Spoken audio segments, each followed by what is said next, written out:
बस वडेरा बस। खबरदार आशू, एड़ो लफ्ज़ न ॻाल्हाए जान जो वरी पछताइण जो मौक़ो बि न मिले।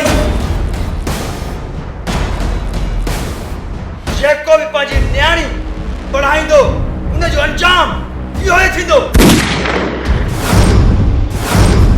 हा दा छोरो छा बदर जा पड़ियो पाण खे मुर्स माण्हू पियो सम्झे। वॾेरी मूसा खान जो ज़ुल्म इहो ॾींहुं वधंदो वञे पियो।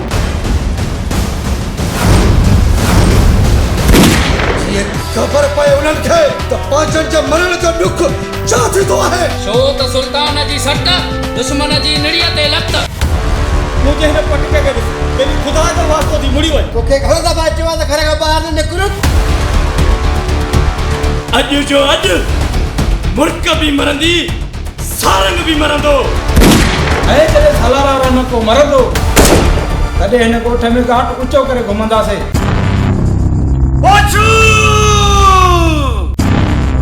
अॼु असां होशियो खां पंहिंजे भाउ जो बलाद कंदासीं।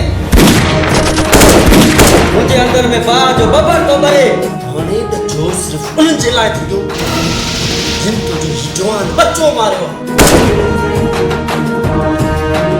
कसम आहे हिन धरती मां जो अहिड़ा ज़ालिम वॾेरा सभु ख़तम करणा आहिनि। मूसा खाजा हाणे तोखे ख़बर पवंदी मारियल बच्चा कीअं मार महल।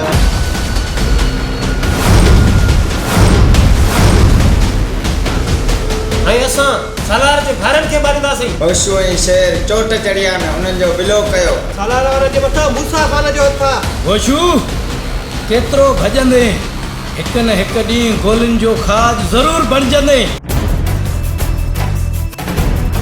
अॼु जो अॼु हलार वारनि जेको माण्हू लेटाइणो आहे शेर जे पीउ खे बि मूसा खान वारनि मारायो आहे। मूसा खान वारनि जॾहिं मूसा खान जो असां ते हथु आहे अदात को तुझे छो हणो धमाको। हा मुंहिंजा भाइरो अॼु ई धमाको कंदासीं। घणो थिया सालार वारनि जो खेल ई ख़तम था कयूं।